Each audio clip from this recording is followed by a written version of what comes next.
You! I know you stole it, Jane. You've always envied this ring, haven't you? This is why I can't ever trust the poor. You all could never resist the temptation. You're all just desperate for a taste of wealth and luxury that you will never have.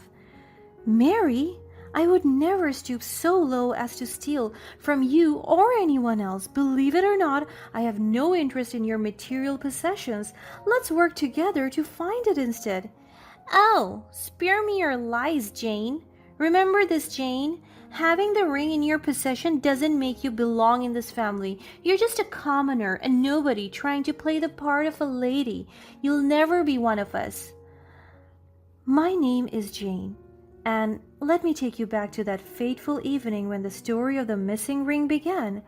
As I sat in the cozy living room of our shared family home, my mother-in-law Mary kept pestering us with her ring. In her defense, it was truly one of a kind, so it was hard to keep your eyes off it. The ring glistened on her finger as if commanding attention with its sheer beauty and elegance. It was a masterpiece of craftsmanship with an array of diamonds and a stunning sapphire centerpiece. The band itself was made of the finest platinum that is expertly polished to a mirror-like shine. If opulence and grandeur were a ring, it would be Mary's ring. Mary held her hand up, angling it just right to catch the light, causing the diamonds to sparkle and dance with brilliance. Isn't it simply breathtaking?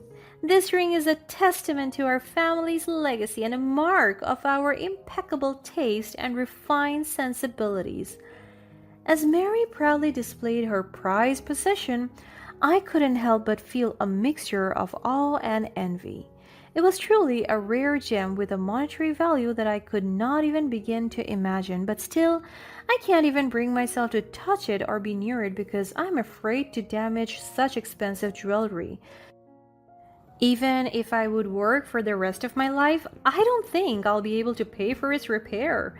Mary had always been this way, constantly flaunting her wealth and belongings, especially that ring. It seemed like every chance she got, she would find a way to bring it up in a conversation, reminding everyone of her status and privilege. Even before I got together with John and became a part of the family, I had witnessed Mary's penchant for showcasing her material possessions. Whenever we had family gatherings or events, she would arrive in her finest attire. She would regale the guests with stories about her luxurious lifestyle, making sure everyone knew about her collection of valuables. The ring was an extension of her identity, that she and the ring were practically inseparable. Except for when she slept, fearing it might get damaged, it was her pride and joy, and she made sure the world knew it. As the years went by, her behavior didn't change. It seemed to intensify. With each passing gathering, she would find new ways to highlight her influence and subtly remind me of the disparity of our financial situations. Her remarks, although often disguised as innocent anecdotes, served as constant reminders of the privileges I didn't possess. Jane dear, you simply must try on this ring sometime. I can see how much you admire it. Maybe you can borrow a bit of its magic and elevate your style. Her tone was laced with a hint of condescension against my humble background. Right when I was about to reply, she continued her jabs at me. But then again, I don't think this ring would suit you, dear. It has a certain aura, a presence that only a select few can truly carry off. I remained silent. When you're in this kind of situation where the power dynamics are evident, remaining silent is all that you can do. It's a family heirloom passed down through generations. It holds immense sentimental value and immense financial worth. That's why I did not give it to John when he married you. It takes more than marriage to be deserving of this. I felt a pang of hurt, but I refused to let it show. It's not because I don't care, but because I'm used to it at this point. I knew from the start that she thought John and I would never last. Aren't you going to say anything? I looked at my husband, begging for a little support from his mother's verbal attacks. My mother has a point. You wouldn't know how to take care of it anyway because you've never owned anything near its value, right? He stuttered with his gaze, avoiding me. I couldn't help but feel a sense of betrayal at how he prioritized his mother's approval instead of defending me. I had hoped that our bond as husband and wife would be strong enough to withstand the toxic influence of his mother's words. I realized I was alone in this battle. Perhaps it's for the best that this ring is up for auction.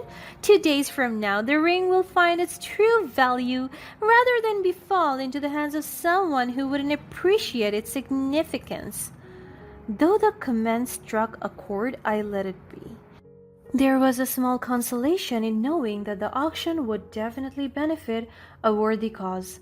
The night wore on, and little did we know that the events from that day would take an unexpected turn, further straining our dynamic. My mother in law's demeanor shifted from arrogance to sheer panic, and our normally composed facade crumbled before our eyes.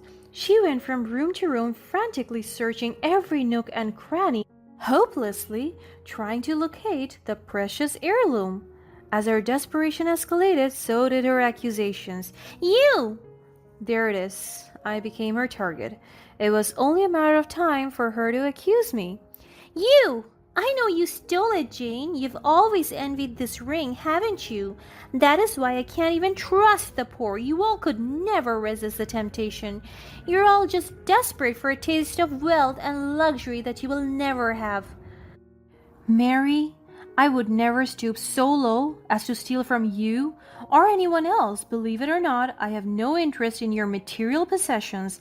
Let's work together to find it instead. Oh, spare me your lies. Remember this, Jane. Having the ring in your possession doesn't make you belong in this family. You're just a commoner, a nobody trying to play the part of a lady. You'll never be one of us. She glared at me one last time, but I maintained my composure and let her have the last word because I knew I was innocent and time would reveal the truth. Mary stormed off and John followed her into her room, probably attempting to calm her down and reason with her. The muffled sounds of their conversations echoed through the house, leaving me alone with my thoughts. Determined to find the missing ring, I tirelessly searched every corner of the house, hoping for a stroke of luck. Exhaustion eventually caught up with me, and I drifted off to sleep, my mind filled with worries and unanswered questions. The day of the charity event arrived. Confusingly, the morning brought a sense of calm. Mary had seemingly composed herself, and we continued with our daily routines as if the fight had never occurred. I was surprised that John told me to prepare since we were still attending the auction. I don't think the ring was found because Mary would have been wearing it, but she wasn't. Perhaps she had more jewelry to auction off since she is wealthy after all. We arrived at the venue and Mary seemed so confident. As guests gathered in anticipation, she took the stage to share her latest jewelry piece. The room hushed, eager to hear her speak. She began her speech by captivating the audience with tales of her collection. She delved deeper into her story as her tone shifted. And now, ladies and gentlemen, I must address something that has deeply affected me.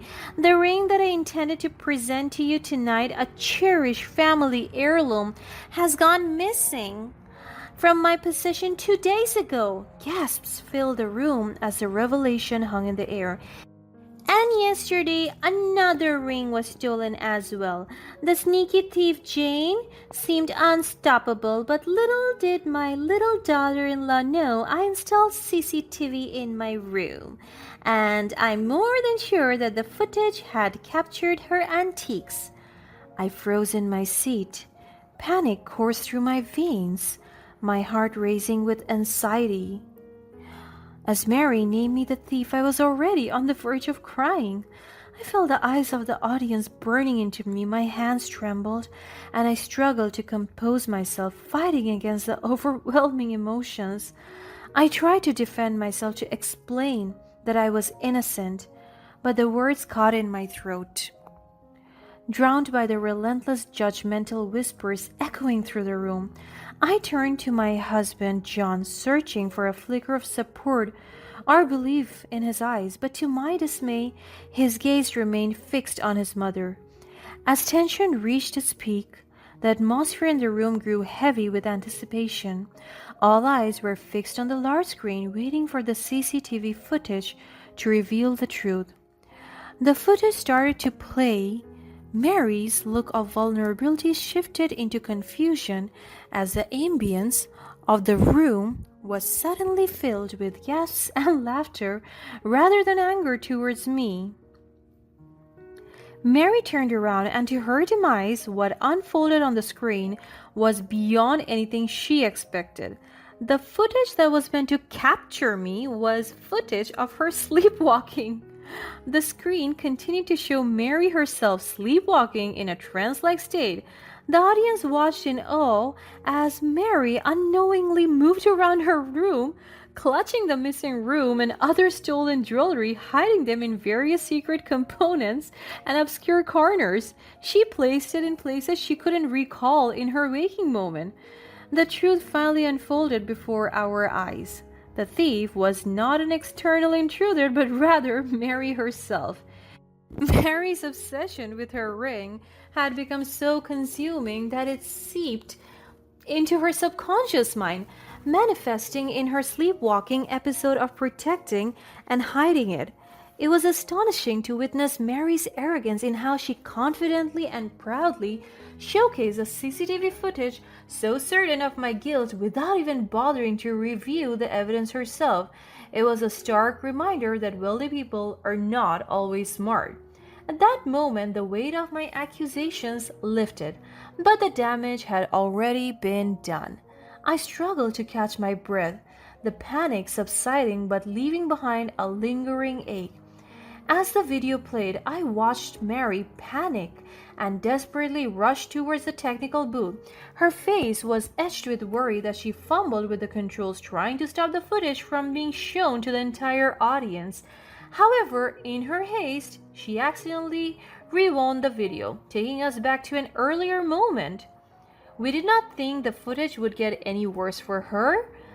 The rewound footage revealed something entirely unexpected. It showed John helping his mother install the CCTV system in her room.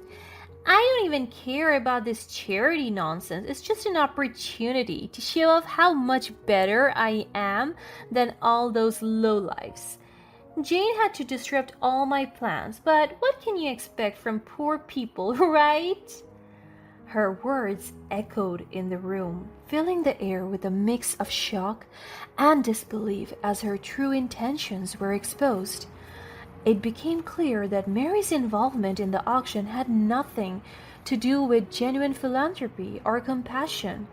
It was solely driven by her desire to assert her pride and belittle others, using the event as a stage for her grand display of superiority. The revelation left the audience stunned. Their once high regard for Mary crumbled under the weight of her selfishness. The true purpose of her involvement in the auction was laid bare, tarnishing her image and exposing the emptiness behind her lavish lifestyle. However, I think what hurt me the most is seeing how John stood beside his mother, laughing along and nodding to her hurtful words. It was a painful sight to witness, realizing that his loyalty will always lie more with his mother's destructive mindset. The aftermath of Mary's exposed actions reverberated throughout her life. News of Mary's true character spread like wildfire within the auction community. Her deceitful intentions and derogatory remarks shattered her reputation. As word spread, auction houses, sponsors, and other connections distanced themselves from Mary, refusing to associate with someone who had shown such disregard for the true spirit of charity. The ban from auctions was a devastating blow to Mary, as it severed her access to the extravagant events she had once thrived in. Without the allure of high-profile auctions and exclusive gatherings, Her ability to showcase her wealth and superiority was stripped away and left her financially unstable. John also found himself caught in the crossfire of his own choices. As the news spread and his reputation suffered, his unquestioning loyalty to his mother caused him to face its consequences. The trust that had once existed between him and his mother was shattered as she too turned her back on him. Mary blamed John for the mishap with the CCTV footage. Mary severed ties with her son, leaving him to feel alone and isolated. In the wake of the events, I found the strength to make a difficult decision. Recognizing that my marriage to John had been tainted by his mama's boy persona and our fundamental differences, I chose to step away and pursue a new path for myself. It was during that transformative period that I crossed paths with one of the event organizers, someone who had witnessed the entire ordeal and seen the strength and resilience I possessed. This newfound love interest became not only a partner, but also a source of support and inspiration as I forged ahead on my journey. We embarked on new ventures, leveraging the connections and networks that had come my way. He helped me progress in life attuned to my dreams, something that John was not able to help me with despite us being together for decades. As I stepped into the light of a new chapter, surrounded by genuine connections and fueled by purpose, I knew that I had found my true wealth, the wealth that no amount of money or material possession could ever diminish.